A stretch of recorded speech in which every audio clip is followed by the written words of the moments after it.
sebagai guru BK SMK PU Negeri Bandung. Apa kabar anak-anakku? Semoga kita selalu diberikan kesehatan dan keselamatan. Amin. Meskipun dalam kondisi pandemi COVID-19, kita harus tetap semangat untuk belajar.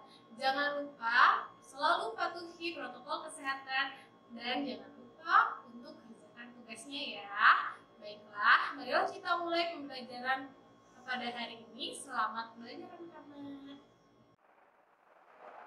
Assalamualaikum warahmatullahi wabarakatuh. Perkenalkan, nama Ibu Nia Darniati, pengajar matematika di SMK PU Negeri Bandung. Pada kesempatan kali ini, Ibu akan menjelaskan tentang logika matematika. Ada yang pernah mendengar logika matematika? Apa tujuan kita belajar landasan logika matematika? Kita belajar logika matematika supaya memberikan landasan kepada kita bagaimana cara kita untuk menarik sebuah kesimpulan. Dan di sini Ibu akan menjelaskan ingkaran atau negasi, di mana apa itu ingkaran atau negasi? Di sini disimbolkan dengan gambar atau simbol yang ada di gambar. Di sini ingkaran atau negasi adalah sebuah pernyataan yang memiliki nilai kebenaran yang berlawanan dengan pernyataan semula. Jadi kalau misalkan pernyataannya benar, maka nanti negasinya berlawanan dari kebenaran, berarti salah, gitu ya. Dan tabel daripada kebenaran, daripada ingkaran, jika pernyataannya benar, maka negasinya salah. Dan jika pernyataannya salah, maka negasinya benar. Contoh, misalkan di sini ada pernyataan P, besi memuai jika dipanaskan. Berarti itu adalah pernyataan benar. Sehingga negasinya besi tidak memuai jika dipanaskan. Sampai di sini apakah kalian bisa mengerti atau bisa memahami daripada ingkaran atau negasi? Untuk materi selanjutnya adalah konjungsi. Apa itu konjungsi? Apakah kalian pernah mendengar kata konjungsi? Konjungsi di sini adalah pernyataan majemuk dengan kata hubung dan. Jadi kalau kalian menemukan P, topi, ada topi, I, maka itu dibaca P dan I. Jadi konjungsi itu kata hubungnya adalah dan. Tabel kebenaran daripada konjungsi, jadi kalau misalkan kalimat majemuk itu gabungan daripada kalimat tunggal yang dihubungkan dengan kata hubung, bisa dan atau juga bisa atau. Di sini karena konjungsi kata hubungnya adalah dan. Jadi kalau misalkan di sini di tabel kebenaran ada pernyataan benar dan pernyataan P, dan di sini juga ada pernyataan Q, pernyataannya benar, maka P dan Q benar. Jadi kalau misalkan pernyataannya benar, Q-nya benar, maka konjungsinya benar. Jadi kalau benar salah, salah. Kalau salah benar, salah. Kalau salah salah, salah. Itu adalah tabel kebenaran daripada konjungsi. Contoh, misalkan seperti ini. Ibu memiliki pernyataan P. 3 adalah bilangan prima. Maka itu adalah pernyataan bernilai benar. Sekarang Ibu juga memiliki pernyataan Q. 3 adalah bilangan ganjil.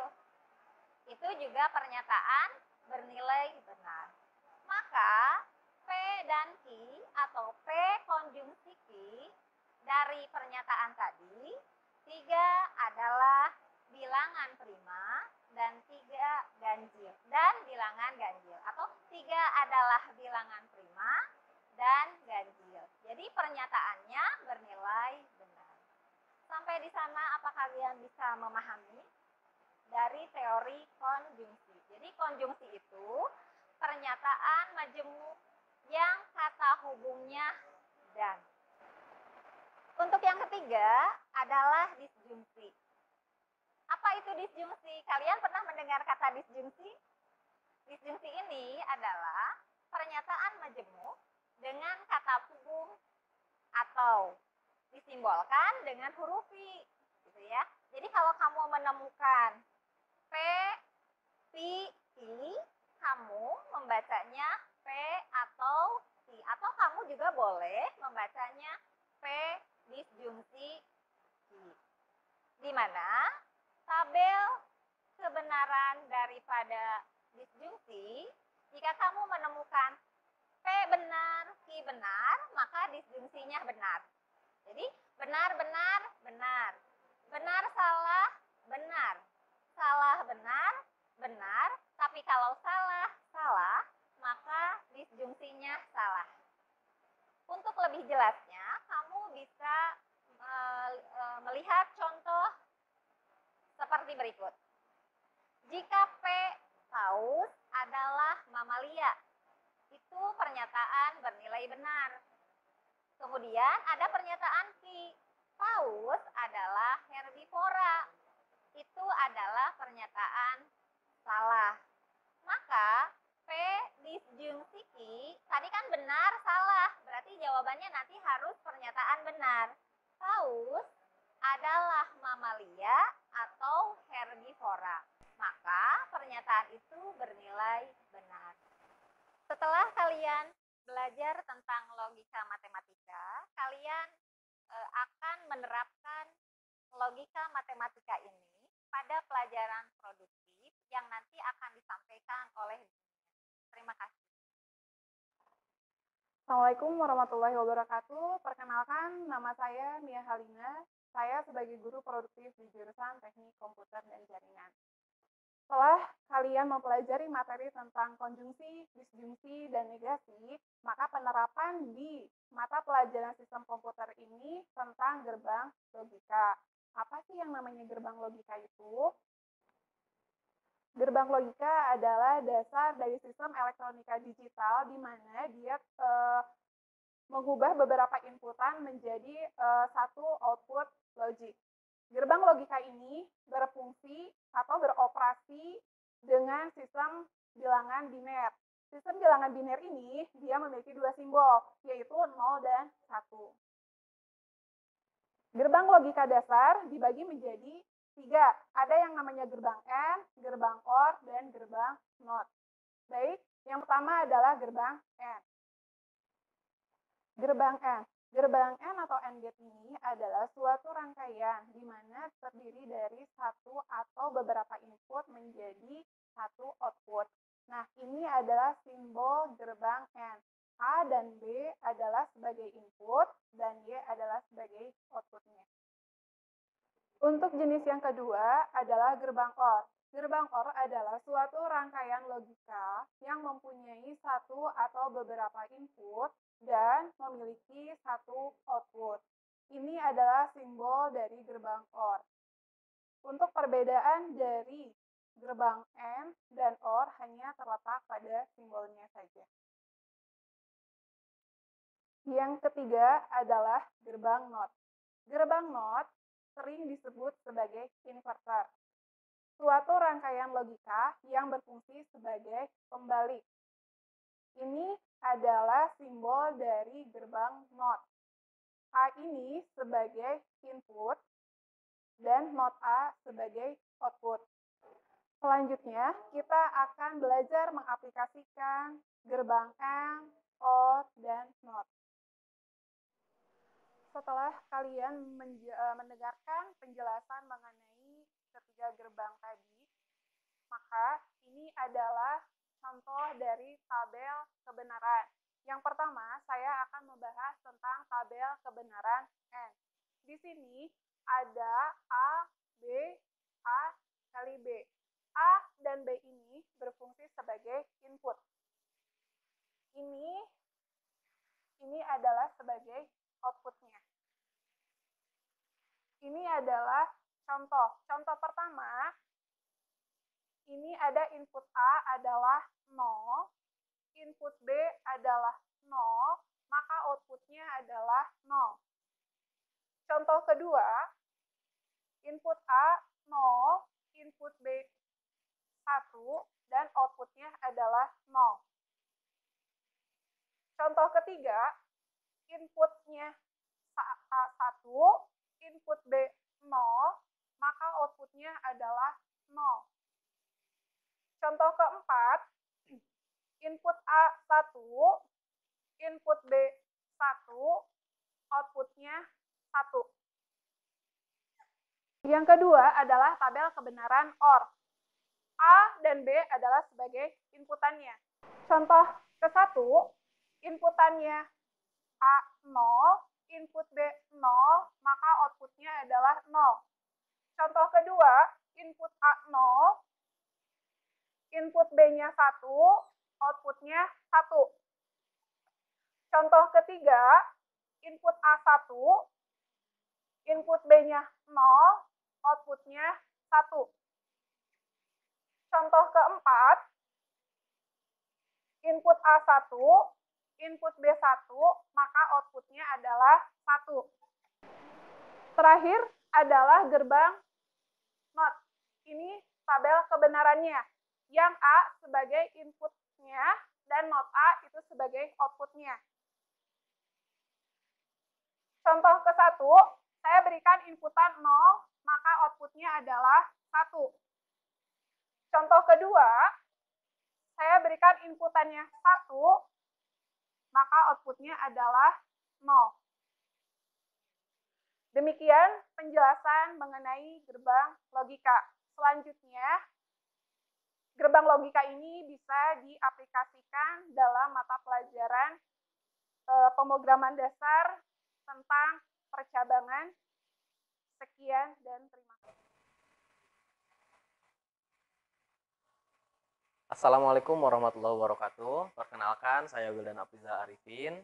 Setelah tadi kita sama-sama mempelajari materi tentang logika matematika pada mata pelajaran matematika dan juga materi gerbang logika pada mata pelajaran sistem komputer, kali ini kita akan coba mempelajari tentang materi percabangan pada mata pelajaran pemrograman dasar.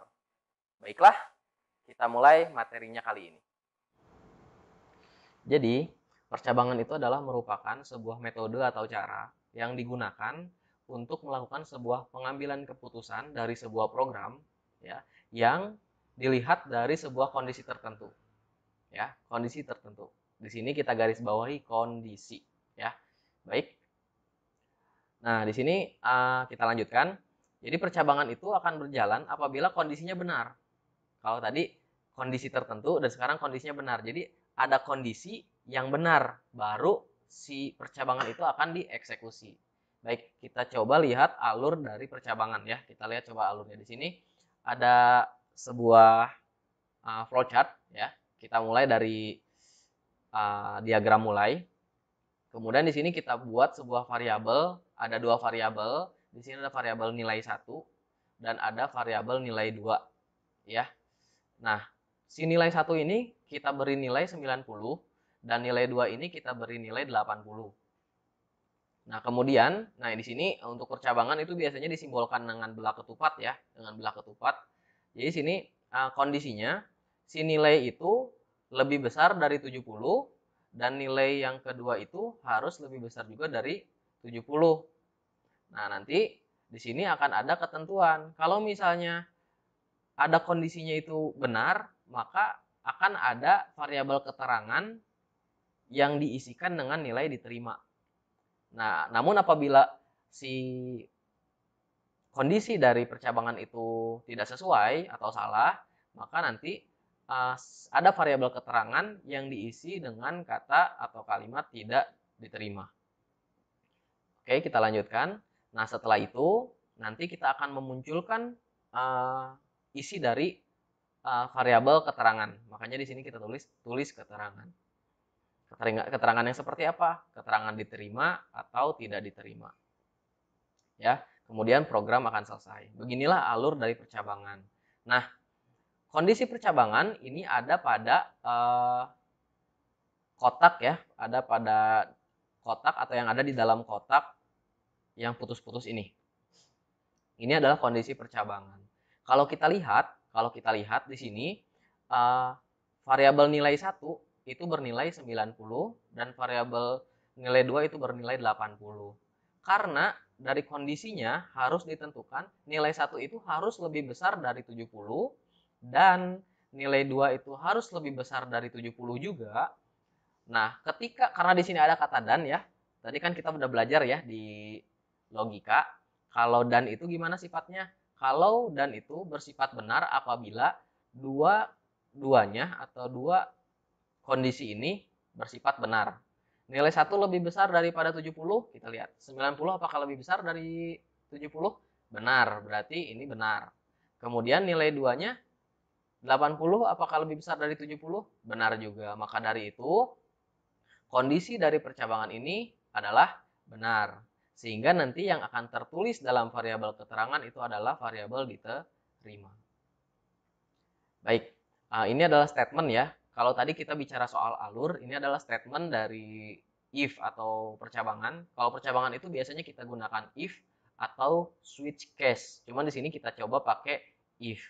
Nah, if di sini dimulai dengan kata if, kemudian dilanjutkan dengan kondisi, dan aksinya seperti apa. Kalau misalnya nanti ada beberapa kondisi yang kita ingin pakai, maka kita menggunakan statement else if dengan kondisinya seperti apa. Bisa kondisi seperti tadi yang seperti ini. Misalnya kalau kita ini ingin kita buat menjadi program, berarti nanti kondisinya kan di sini ada 2. Nah, bisa kita tambahkan di sini juga gitu. Kondisi seperti itu ya tentunya gitu.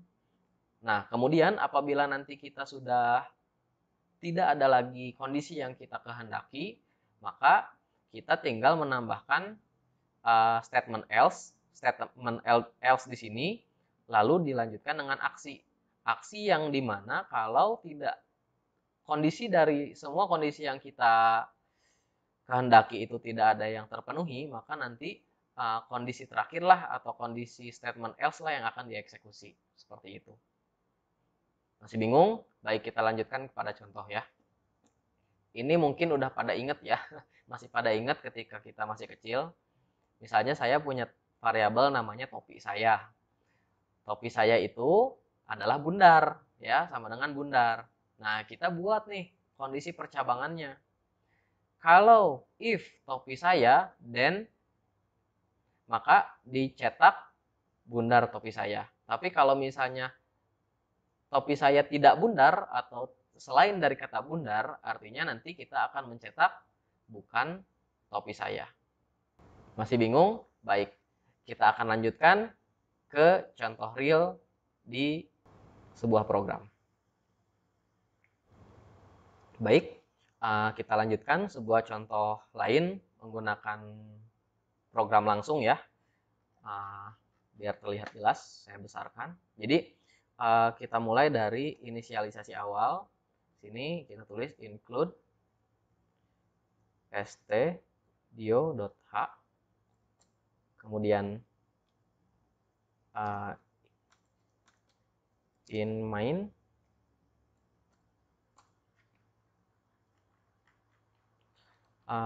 di sini misalnya kita ingin atau menginisialisasi sebuah variabel ya, variabel nilai dengan bertipe data integer.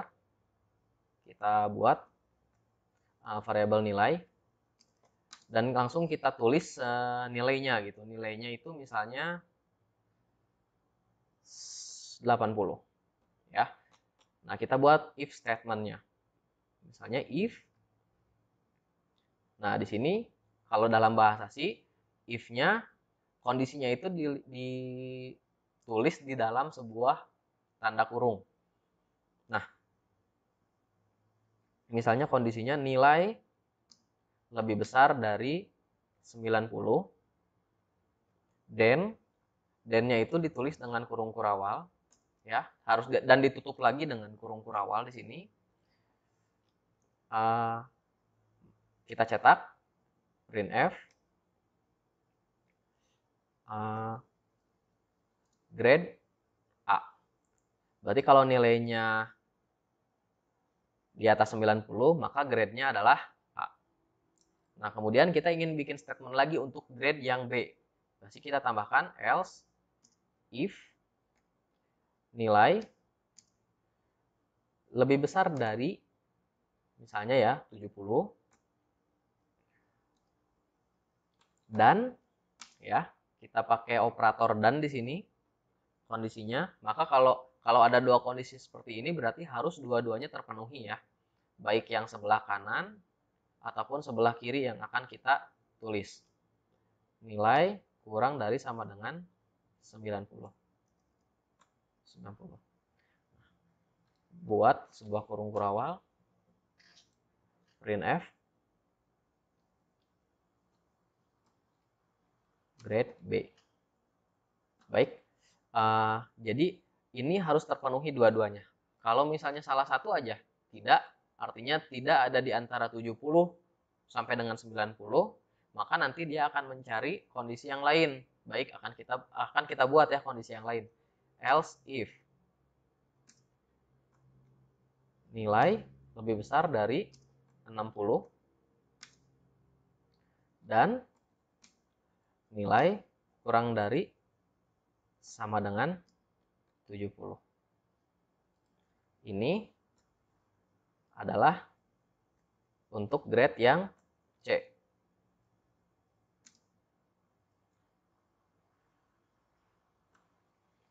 Dan selain itu, artinya kita ingin membuat yang di bawah 60 itu berarti memiliki grade yang paling rendah, yaitu grade D. Kita coba. Else, karena sudah tidak perlu memerlukan kondisi lagi, artinya kita hanya tinggal menuliskan else saja. Lalu menuliskan printf D. Nah, setelah selesai, kita coba compile. Di sini ada nilai 80. Artinya kalau nilai 80, nanti yang keluar ada di mana? Ada di antara 70 dan 90. Artinya grade-nya apa? B ya. Apakah benar? Kita coba cek programnya. Kita save dulu. Ini namanya program nilai misalnya ya. Kita compile. Ya, grade-nya B. Misalnya kita ingin rubah di sini, misalnya kita tulis 60. Kira-kira mana nih? Ada di mana? Ada di C atau di D? Nah, karena di sini adalah nilai lebih besar dari 60, berarti kan yang bernilai di atas 60 ya, dan tidak termasuk 60-nya. Artinya untuk nilai 60 nanti kita akan mendapatkan grade yang D ini ya. Kita coba buktikan ya. Grade-nya D. Baik. Mungkin untuk contoh-contoh lainnya kita akan coba di video-video selanjutnya. Baiklah, tadi sudah kita pelajari bersama materi tentang percabangan. Mudah-mudahan materi yang disampaikan bisa bermanfaat bagi siapapun yang menonton video ini. Sampai jumpa pada video-video selanjutnya. Assalamualaikum warahmatullahi wabarakatuh.